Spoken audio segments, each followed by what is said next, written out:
And now it's my pleasure to introduce Rod Nordland to Politics and Prose. Mr. Nordland's new book is entitled The Lovers, Afghanistan's Romeo and Juliet, the true story of how they defied their families and escaped an honor killing. In the book, he tells the story of Zakia and Ali, two young Afghanis who fell in love against all odds and risked their lives to see that love through. Mr. Nordland's account is a vivid look at Afghanistan's sectarian divisions and the constraints that fall especially heavily on women. The story recalls the assessment of the former Afghan Minister for Women's Affairs, who called the country the worst place in the world to be a woman. The Kirkus Review of The Lovers states, meticulously reported and written, Nordland's book is an exceptionally well-delineated glimpse into the marriage practices of a closed, patriarchal society and the suffering it has caused women. The author thoughtfully considers the extent to which the West, acting from the outside, can affect social reform in Muslim fundamentalist cultures. Rod Nordland is a Pulitzer Prize-winning journalist and most recently the Kabul bureau chief for the New York Times. He has worked as a reporter in more than 150 countries and has followed every war involving Americans in the past 3 decades. Mr. Nordland was formerly chief foreign correspondent for Newsweek, based in London. He has won several awards, including 2 George Polk Awards, and was a Nieman Fellow at Harvard. Please join me now in welcoming Rod Nordland to Politics and Prose.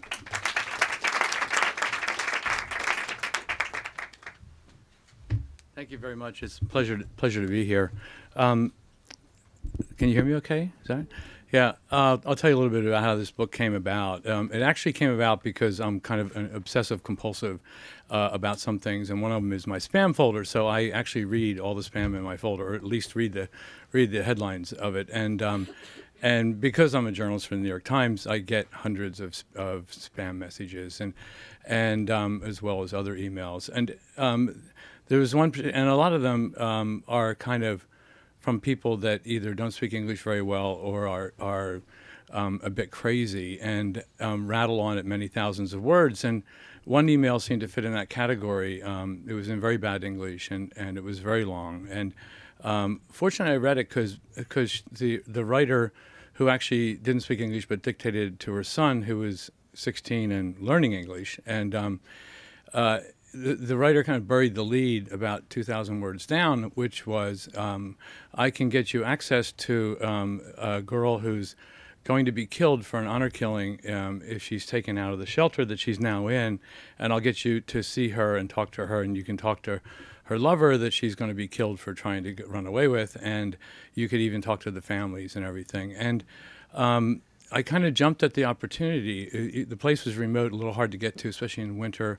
And it meant committing at least a week, and if the snow set in, maybe even several weeks if we got snowed up there, because the planes are kind of irregular. And but it was a unique opportunity because we don't often find out much about honor killings. There are things that take place in the privacy of families and communities, and nobody outside of them talks about them. Of course, the victims are not usually available to us, or if they happen to survive, it's very hard to talk to women as a male journalist in any case, or even as a foreign journalist of any kind. So this was a unique opportunity. I went up, and the lady who had written me, she worked for the Ministry of Women's Affairs in Bamiyan, and she was true to her word. She got access to both lovers, but separately for propriety reasons, and I interviewed them, and it made kind of a nice story, and they were both interesting and sort of colorful and expressive in their own simple ways, and the story got a lot of reaction from readers who wanted to know more about them, wanted to know how they could be saved or whatever, but there wasn't much to do for them. She was in this shelter that protected her, but the judges in the community were on her family's side and were ordering her released. And I kind of expected when I left Bamiyan that she would eventually end up being turned over to her family, and that would be the end of it. And I'll write a follow-up about it, about how she was killed after all. But this girl really surprised me and surprised everyone, and escaped from the shelter. Eloped with her intended. Her name was Zakia and his was Ali, and they fled into the mountains, kind of running on empty, no money, a car from a friend that was going to drop them off in a remote place. But, basically they didn't have anything except love and their determination to be together. And that made it an even better story, and so I pursued them along with the police and her family and a lot of other people, and I got there first. But I didn't get there first by very much. I got there first by about 3 hours, and the police were on their way as well. And then you have to picture, too, this is a remote mountain area where people, actually one farmhouse I went to, they said they hadn't seen a foreigner in several years, and it was that remote. And so when we travel around Afghanistan in places where we still can travel, there aren't many, but that's one of them, we travel with a big entourage for safety's sake, and several cars and drivers, translators. We had a video crew with us, photographers. We were the most conspicuous thing in the landscape by far. So our pursuit of the couple contributed to the possibility that they would be caught as well. I think they would have been caught anyway. Eventually, I think they were, they're out of money. They had no transportation. The place they were staying in when we found them, the owner had asked them to leave because he realized the police were very close, and they wouldn't, they just wouldn't survive much longer. But when I found them, I saw how dire their situation was, and I made a decision, which I have never regretted, but has caused me a little bit of grief, and that was to stop being a journalist and take their part, and help them escape. I put them in my car. I hid them. I gave them quite a lot of money by Afghan standards to be able to continue their flight.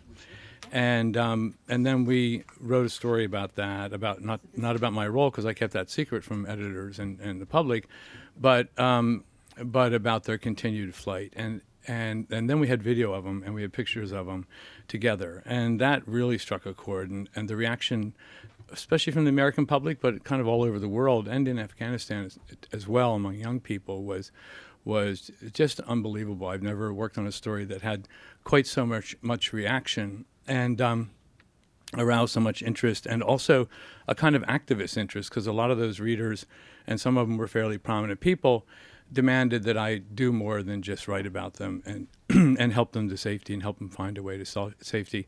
And so, I ended up conspiring with some of those readers and helping them to get donations to the couple and to maintain their flight, because I felt that once I had stepped in to kind of change the fate of the course of history in their case, I couldn't then 2 weeks later say, well, it's up to them now, because left up to them, they were 18 and 21 and had almost no knowledge of the outside world. Until she met me, she had never seen a man other than somebody in her family or Ali, and certainly never seen a foreigner. And he had only been out of his village once on army deployment. So they were kind of clueless, and it was pretty clear that without outside help, they would be caught eventually.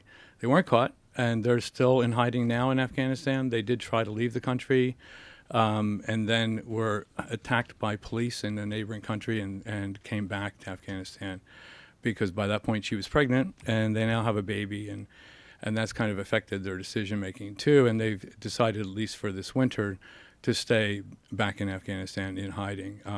They're relatively safe for the moment, but in Afghanistan, people who've determined to carry out an honor killing sometimes will wait years and years before they do, and no one doubts, including Zakia, that her family still intends to do that to her if they can get to her. So they remain in a very bad way, and the only real solution for them is to get out of Afghanistan, which so far they haven't been able to do. So, and the book is also a book about women's rights in Afghanistan, the worst place in the world to be a woman, for sure, even though we've invested something like $100 billion in rule of law programs, much of which is aimed at improving the situation for women. And there has been a lot of improvement, but it was from such a low base that still today, by almost any metric you can imagine, women are far worse off in Afghanistan than any other country in the world. And that includes a lot of countries that don't get any American aid, have never had any American aid. So it's a pretty deplorable situation.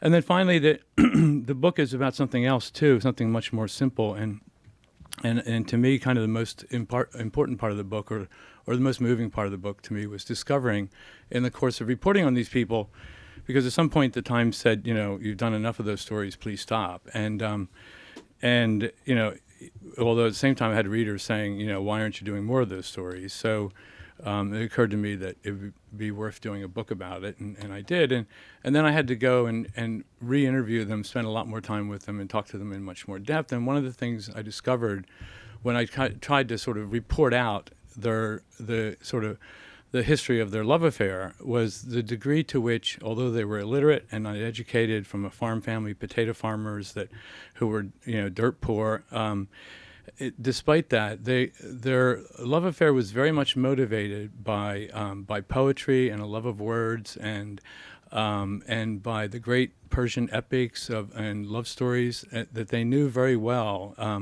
from word of mouth from other people. The poetry they learned, especially he learned from popular music, because a lot of Afghan popular music uses Persian poetry, even some classical poetry.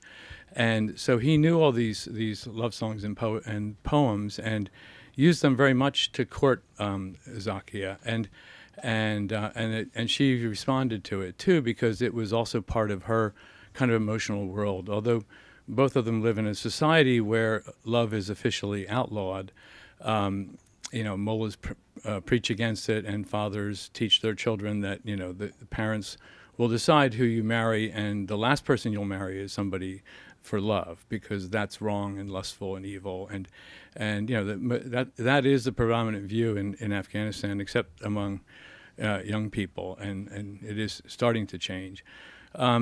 So that aspect of it was pretty amazing. At one point, I talked to Zakia's father when he was still speaking to me, before he realized that wasn't a good idea, and he said that he accused Ali of having seduced his daughter by telling her love stories, and that's kind of what he did, actually. And I think most of us wouldn't see that as a crime. So I'll read a passage from the book that kind of touches on that aspect of it. It was a particularly bitter winter and too cold during the February and March of 2013 for them to connive to meet in the lanes and the frozen fields during the day. Instead, Ali resorted to secretly visiting Zakia's home at night. In those days, he had taken a temporary laborer's job at a construction site, working a night shift that finished at midnight, and he would come over afterward when the lanes were deserted and the homes all dark. There was a walled vegetable garden outside the window to Zakia's room, where Ali would stand and call to her, as quietly as he possibly could, because she shared the room with the other girls and young boys of the family. When she heard him, she would steal out of the house and climb to the flat roof, where she could look down into the garden and they could talk in whispers. The garden was barren in winter. About a dozen leafless apricot and apple trees lined the mud brick walls and surrounded long rows of tilled earth, now frozen hard. In one corner was a pair of ragged bamboo cages in which Zakia's father kept his partridges, used in the Afghan version of cockfighting, when he could afford them. A small brook had been diverted to enter a hole at the base of the garden wall, exiting through the opposite wall. Ali's 2 or 3 a.m. visits to the garden became regular occurrences, even on the coldest of nights. But at first, she would not come down to join him. This is a stage at the relationship when they had been just courting by smuggled cell phones, and then occasionally meeting in their village secretly and pretending to look somewhere else while talking to one another. But finally, in this winter, they started seeing a lot more of each other very secretly late at night. It was dangerous for both of us, he said, and it was so hard. I would wait outside her house sometimes under a rainy sky, sometimes snowing, sometimes so cold she was concerned about me in the bad weather. I was always so frightened, she said, frightened that we would be caught and so worried for him. On one particularly cold night, Ali stood in the garden dripping wet from a frigid rain that had turned to icy snow. and recited famous lines from a poem by the 20th century Iranian poet Malek Oshwara Bahar, which have made their way into Afghan pop music. Love is a nightingale pouring out his heart in song for a rose, bearing patiently the stinging lacerations of her thorns. I don't read and write, said Ali, which is why I don't know any real poems by heart, but I love hearing love poems from others and listening to them read by singers. He knew that there was a world out there in which poetry existed independently of music, and he even knew a few verses from famous poems. Songs, however, he knew word for word. Memorizing the words from music was easy, and he did not need to read anything. Often he wasn't aware of the lyrics' roots in written poetry, and not aware that when he recited lyrics without music, he was simply reciting poetry. They were all verses to him, arrows in his quiver. Zakia's favorite singer was Mir Maftoon, an Afghan from the mountainous northern province of Badakhshan, a place more remote than Bamiyan. Long before dawn one morning, early in the still wintry spring, Ali recited one of Maftoon's verses to her as she lay prone on the flat roof of her house, her chin on her folded hands, looking down over the edge. Your two dark eyes are those of an Afghan, but the mercy of Islam is not in your heart. Outside your walls I spent nights that became daylights. What kind of sleep is this, that you never wake up? Touched by the verses and by his suffering in the cold and freezing herself, Zakia finally came down to join him in the garden, and so their love story became a love affair, as Ali delicately put it. He would have stayed there in spite of the intense cold on those mornings, but come the first call to prayer, the subh, which came long before any sign of dawn in these highlands, people would start stirring, going to the mosque to pray, or beginning early chores in animal pens and fields. He needed to be well away from her house by then. If someone loves someone, Zakia said, she should have that bravery to do whatever has to be done. For a long time, I was thinking about it and thinking about doing this, and why should I regret it now? That poem moved me. It increased my courage. Those days were so cold, and he was coming to meet me anyway, even though I told him not to come, because the weather was very cold, and he came anyway, and then he recited this poem. It was only a matter of time before they were caught. Ali slept in the same room with his brother Ismatullah, and his nocturnal escapades did not escape notice. What are you doing? Ismatullah yelled at him. I know what you're doing, and it's crazy. One night, Ali went out at 3 a.m. to meet her. Zakia, John, and I were in the garden, and we must have stayed too late, Ali said, because her mother saw us. She didn't recognize me, because at night I would wear different clothes. I wore a hat at night, which I never did during the day. He ran for the far garden wall and scampered over it in a bound.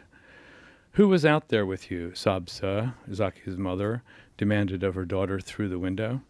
Zakia replied that she had woken up early to grind flour, and there was a farmer in the garden who begged for bread, so she went out to give him some. It was an unlikely story, and Sabsa did not believe her. Come back inside, you dead father's daughter, Sabsa hissed at Zakia. Dead father's daughter, the curse cut deep. Of course, her father was still alive, but few things were worse in Afghan society than the suggestion that a daughter might have no father to determine the rest of her life for her. Right. So I'll take questions if anyone has them. Sure.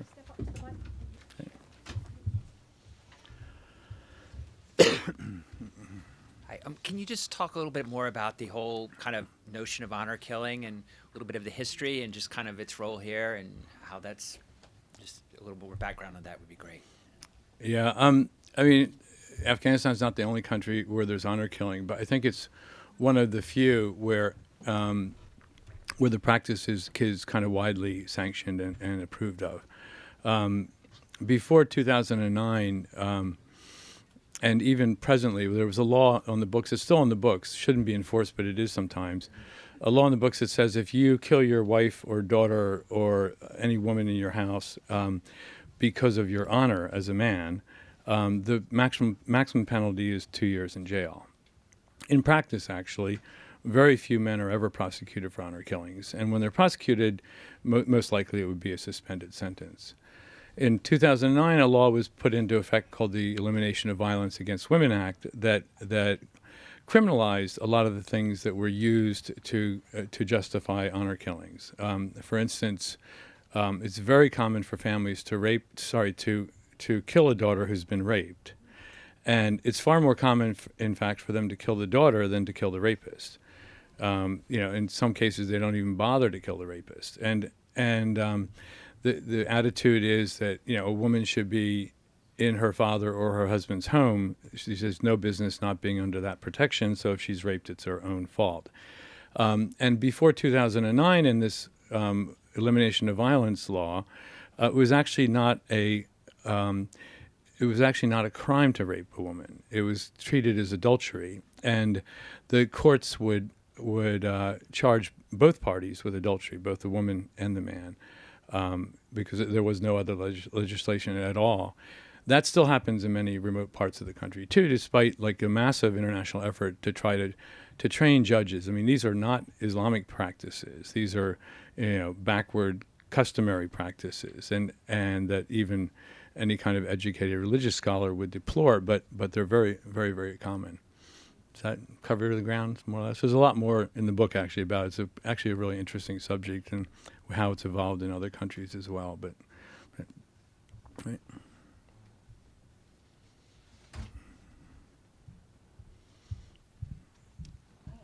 Oh, there's a mic there too, sorry. I think she beat you to it.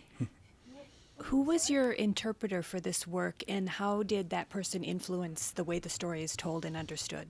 Yeah, that's a great question. He's talked about a lot in the book. His name is Jawad Sakanyar, and he's a man. And he's a fairly traditional man. He has a traditional marriage, and you would not be able to shake his wife's hand if you met her, but most likely you would meet her because he wouldn't let her out. So he's very conservative, but he's also wonderfully empathetic, and came in the course of working on this book, I think, to have a great deal more appreciation for women and what they suffer, and was just a terrific companion throughout this whole thing. Still works with me on it, and I did think at one point about getting a woman translator, but a woman translator, it would be very hard for her to travel with a foreign man. They're just, in fact, I don't know of any who could. A couple of them will do that if you can bring their husband along, but then you're bringing a strange man into a situation who may not be sympathetic. So, in the end, it worked out pretty well. It was hard because it was very hard for us to speak to Zakia, and there were times when we could not speak to her at all because it just wasn't socially appropriate to do so. But we managed to find ways around that, and so. Sorry, this lady has to. Okay. Are there any schools for girls still in Afghanistan? There are plenty of schools for girls, yeah. And the embassy, the American embassy, would point to that as a wonderful achievement, and it's true. There were no schools during the Taliban time, and now there are millions of girls in school, but twice as many boys are in school, and the vast majority of girls are taken out of school when they reach puberty. So 7th grade or so. And those who do graduate from high school are rarely allowed to go into college. So when you look at college admissions, it's like 5% or something, and even college-educated girls rarely get into the workplace. There are exceptions, but it's pretty rare. I'm just trying to understand the psychology of Zakia's family members. I mean, did they feel like kind of compelled to try to kill her, but they're really ambivalent? They don't want to because they love her? I mean, just maybe a little bit more about the kind of... There was no ambivalence at all. They wanted to kill her. And they wanted to kill her in the worst way, her brothers especially. And the thing about honor killings in Afghanistan, this is a strongly felt position on the part of men who... for many reasons, many complicated reasons. I don't pretend to understand them. I have 2 daughters, and I cannot imagine, killing them for any reason, let alone something like, women in Afghanistan are killed for running away from home, for looking at a man they're not married to in a suspicious way, for,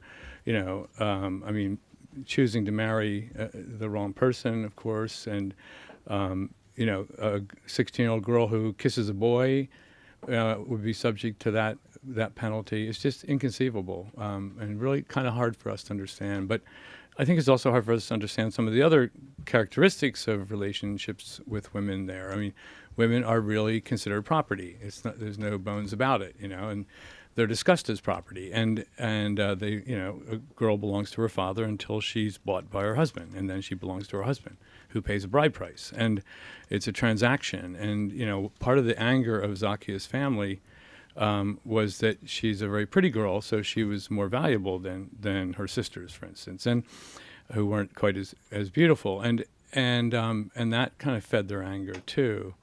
And you can see that anger expressed in the sort of killings that take place, the sort of honor killings that takes place. They're characterized by very extreme brutality. They don't just slit the girl's throat. They chop her up with axes, you know. I mean, it's really unbelievable, that depth of passion that men have in Afghanistan. And so. Can you say more about that moment where you went from reporter to participant? And I'm sort of wondering what you were thinking. I'm assuming that you've had, with such an incredible journalistic background, there are probably other moments where you could have been tempted to go from outsider to participant. Can you say more about? Yeah, actually, I've never been tempted before like that, and I have had a long career, and it's true. And I felt strongly that journalists should not get involved. I don't even vote in presidential elections, because I don't feel that I should, you know, take a partisan position. So yeah, this was kind of a unique case, and it happened for a lot of reasons. Part of it was they first of all, there was no like question of what was right and what was wrong here. You know, I mean, letting a girl be killed because she wants to marry somebody is not a crime, and you know, that's not a justifiable in any country. So I didn't have to think I was stepping in to maybe take a moral position that was debatable. I don't think anybody would debate that with me, except maybe Zakia's family and some mullahs in very backward areas of Afghanistan. But also they were in such a helpless state. It was clear that they were not going to get much further. And I kind of liken it to what do you do if you're a journalist and, say, a photographer, and you happen across a terrible car accident? Do you take the pictures first while the pictures are still fresh and more moving, or do you stop and try to give first aid or call 911? And I kind of felt like I was in that position, that if I hadn't stepped in, they would have been caught by the police. You know, few girls are not raped when they're picked up by the police in Afghanistan. So that probably would have happened. And she would have had a 3-hour drive to the nearest town with the police. I don't think she might not have even gotten to that town in one piece. And you know, and the authorities were at that point, you know, under a court order to return her to her family. So, and she felt strongly that they would kill her before they even got her home. So I just felt like it was a moral decision more than a journalistic one, and that was the most important thing to do. But where it gets messy is then in the weeks and months to follow, you know, staying involved with their case. But I just kind of felt like, you know, having gone over that line with them, I couldn't really just retract my assistance and help. I mean, it was became a little bit easier because fairly soon after that, the Times got tired of stories. We did 7 or 8 stories, and they felt like we were over covering it. And then I had a book contract, and then they started to feel like, well, you know, we shouldn't do more stories because it'll promote the book, which actually the publisher was very relieved about, because the publisher really wanted no more stories because they were worried it would overexpose the story and people would be less inclined to buy the book. And but throughout all of this, I've been, and even now I still get emails from people saying, now I can say, hey, there's a book out, you can go look at it. But you know, people are saying, what the hell's happening with them, and why aren't you covering that story anymore? What about religion? How was their feeling about the? Ma'am, sorry, would you mind stepping to the mic? Okay. Yeah, then the video picks it up better, right? What was their feeling about each other's religions, and did that? Yeah, well, they're both Muslims. You know, he's Shia and she's Sunni, and her attitude is he's a Muslim. You know, and that was her attitude. Yeah, I mean, there are a lot of people that feel that way, and there are marriages between Shia and Sunni. It's not, well, I guess it's forbidden if you have a very extreme interpretation of Islam, but it does happen. It happens fairly rarely in Afghanistan, though, I have to say, and particularly in that sort of rural community. You know, their community, his village was entirely Hazara, and across the street the village was entirely Tajik. You know, and they shared the same fields basically, but their living arrangements were very, very separate. And I think it had never happened before that there was such a marriage in their community. That's okay. I was just wondering why you thought they picked you. Did they go out to other journalists? Did you just happen to be the other one? No, only that's one why I that was saying it responded? was in my spam folder. I should have made that more clear. No, It was you in my- did say that, but did they reach out to other ones and you just happened to read it? No, and this follow it? women's activist took it upon herself to do this, and she spammed every journalist's email that she could get. You know, probably in the whole world. I mean, she just sent hundreds of emails out. They weren't. I think she had counseled them that they had no more prospects, and they should cooperate with a journalist, and she would try to get a journalist to come. But of all the journalists that she emailed, nobody else either saw the email or decided to come. In a way, I was kind of lucky because I work for a newspaper that has not lost its commitment to Afghanistan, and we had 3 correspondents, American correspondents, in Kabul when this happened. So it was possible to spare one of us and to go and spend what could very well have been 3 or 4 weeks. Turned out to be like just a week the first time. And I think I do know some of my other colleagues were aware of this case, but they didn't have the resources to cover it. Sure. Hi. Yeah, I was wondering what are the consequences going to be for the boyfriend? Well, it's her husband now. Yeah. They're married. And yeah, you mean in terms of an honor killing, if it came to that? Yeah. I think if they caught both of them, they would kill both of them. But I don't think they would make any extra effort in his case. A lot of people have asked me, don't you feel at risk from these people for working on it? And I don't think so, because I'm not important to them. The girl is all they want. And you know, and that's just like in rape cases, you know, that they don't really care much about killing the rapist. They see the rapist as doing what boys will do when they have the opportunity, you know, and so they don't even really consider it much of a crime. And I think they probably feel the same way about Ali. Well, he took his chances and he did what he did, but you know, the person that committed the crime was her, you know, in their worldview. Also, is the baby a boy or a girl, and what do you think they would do As to a girl, the baby? and that's the first question I asked Ali. So what happens when she grows up, you know? And he's very committed to letting her choose her own mate. And they're both also very committed to seeing that she gets an education. And they live in a house with 18 people, you know, his brothers and their wives and their small children, and school-age children.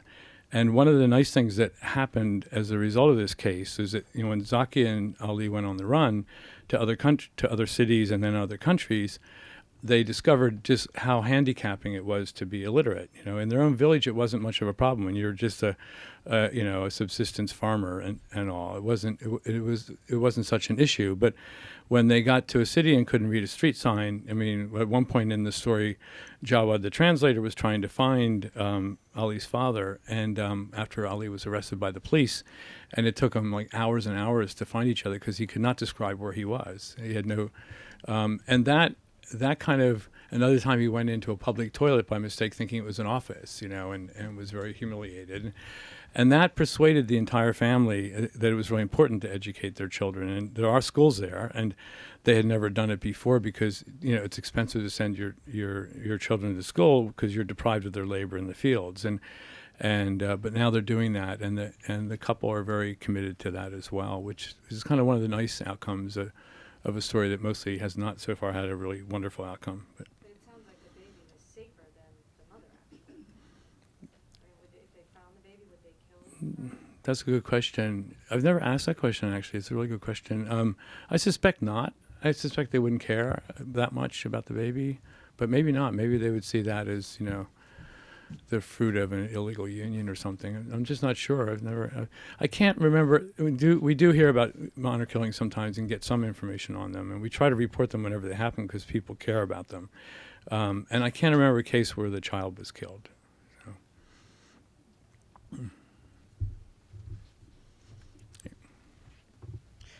What were the repercussions to the husband's family, if any, after the couple left? Well, actually, because their village is Hazara, they're Hazara ethnic group, and her family were Tajik, they're safe in their own village for sure. And also, Bamiyan is predominantly Hazara. So the pressure from the community worked the other way, worked against her family. And eventually, both because they were humiliated in their village, which was Tajik, but also because they felt under pressure by the other Hazaras who saw them as this story got bigger and bigger and drew a lot more attention. A lot of people in the community saw them as kind of evildoers. And so they, under that pressure, they left Bamiyan, which is a good thing because they're not in proximity to them right now. They could come back, but certainly this winter they're not going to be there. And they went to Kabul. They went to Kabul, actually, the first time they went to Kabul was to find the couple because they heard they were hiding out in Kabul. So they went to look for him, and they actually succeeded in finding him, but not her. And so yeah, it worked. Anyway, it worked the other way to kind of protect them a little bit, the community pressure. But at the same time, a lot of the officials, and particularly the judges in the community, are very supportive of her family and very I wouldn't say anti-Hazara, maybe it's too strong, but certainly anti the idea of this couple doing what they did. So counterbalancing that community support, there's this legal structure that is quite willing to have them, picked up. And a couple times they've tried to, he was originally charged with kidnapping and also bigamy, because her father quickly married her off to another person after she fled. And in Afghanistan, the girl does not have to be present at her own wedding. Just her father has to get up before a mullah and say that she consents to the union and that this is the person that he wants her to marry, and he can just marry her like that. And that's what he did. He got a few witnesses who also backed him up and concocted a story that she had consented to this marriage and they were carrying it out. So they were also charged with bigamy by the judges. And a couple times those charges have been thrown out, and a couple times they've tried to revive them. So there's always that kind of hanging over their heads as well, that sometimes they could find themselves picked up by the police on a so-called legitimate warrant and then taken away. But I don't think that'll happen soon, but it could happen. Anyone else? Yeah. Sure.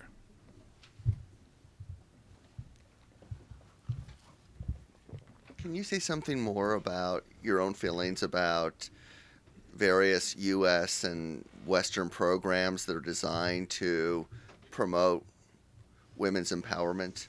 I think you said something that $100 billion have been spent in terms of rule of law, and a little bit of that, and a lot of that had gone to the question of women's rights.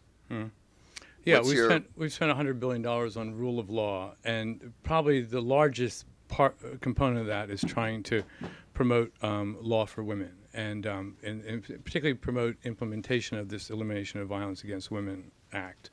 And I think a lot of that money has just been wasted because it's been spent very ineffectively by contractors who staff up with people being paid $1,000 a day and security guys making $1,000 a day, and pretty soon they're spending $90 million, and they haven't accomplished very much. So you can go to a courthouse in a province in Bamiyan where one of these wonderful USAID contractors has spent tens of millions of dollars, and you can go to that courthouse and ask the judges if they think the earth is flat or the earth is round, and they would say that saying that the earth is round is a blasphemy.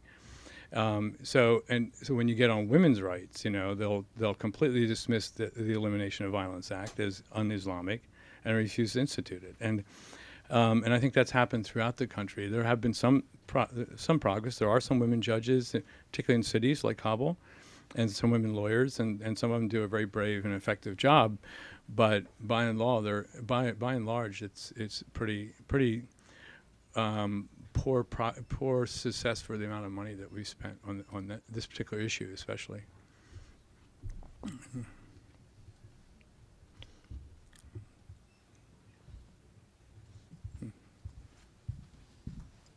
Hi. Are you still in touch with them?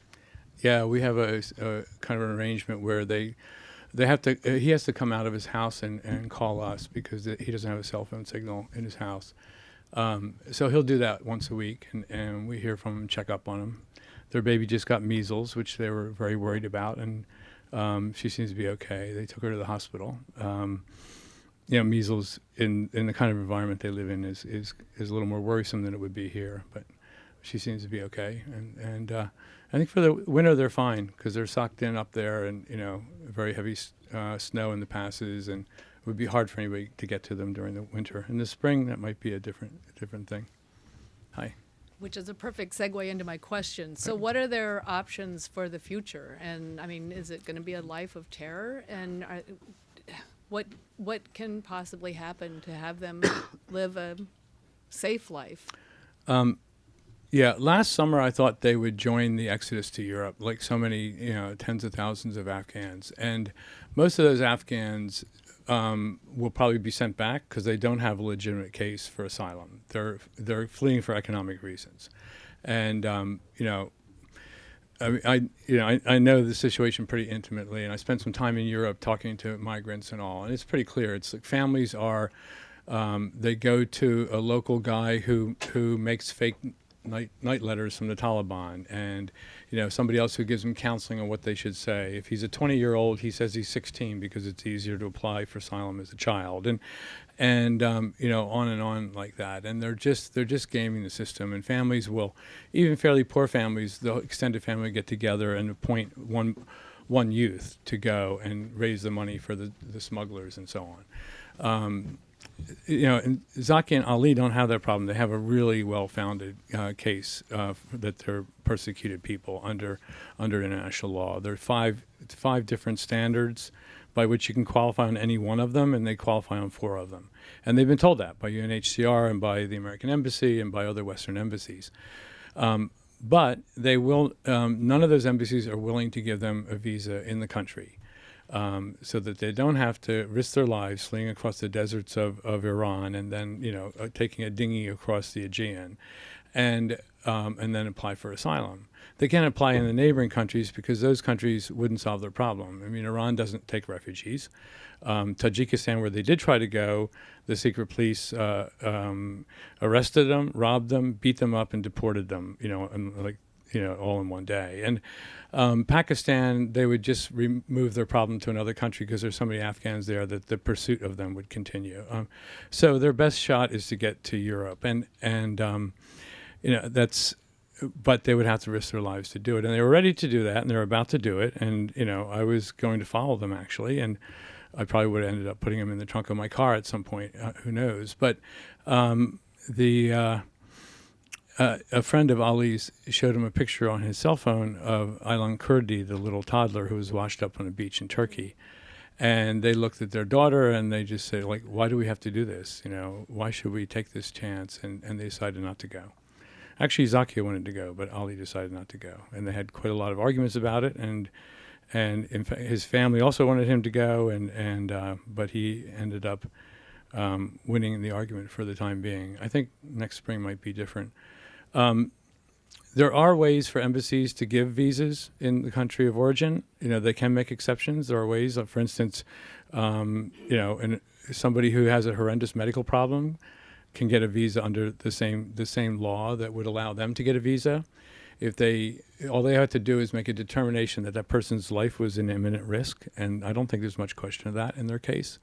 A number of European embassies also and Canada also have similar mechanisms, and all of them have turned them down. So I think because we have invested so much money in improving the lot of the women, and the official party line is that's just been a wonderful success, thank you. And to take them out of the country would be saying you can't even protect 2 people that have become famous in your own borders from an honor killing.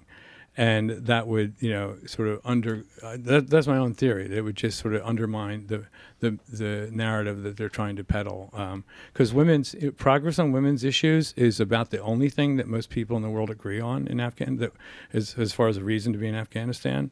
It's even in the United States, but even more so in Europe, populations by a pretty big majority are against any role there until you ask them what they think about women's issues and would they be willing to see women go back to the situation of the Taliban if we were to walk out of the country. and then people are very supportive of it. So I think, I mean, that's my theory why. I'm amazed too, especially with as much attention as the New York Times brought to the story. I was amazed that there wasn't some resolution. And, you know, perhaps the book will bring enough additional pressure that something will happen like that. Hi again. Can you tell me, has there been any role of the NGOs to help them? Women's at all? groups, yes, absolutely, yeah. I mean, Women for Afghan Women especially has been really key in helping them with legal advice and counsel, and they're still kind of involved with giving them advice and support.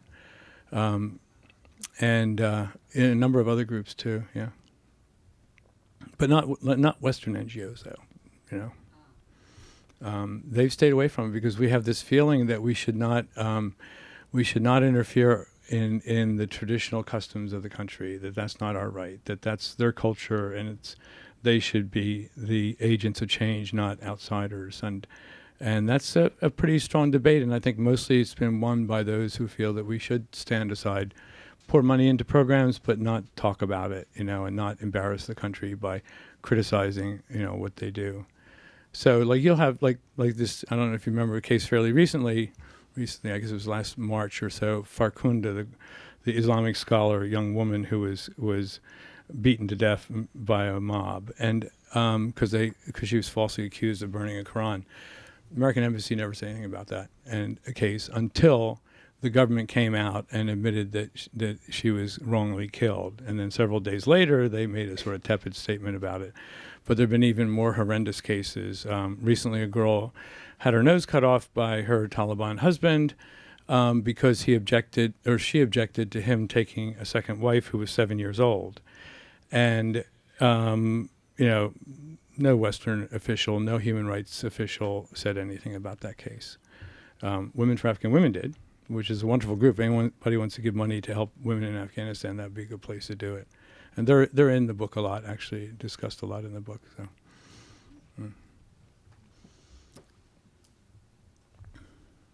Well, thank you all very much. Appreciate it. Thank you.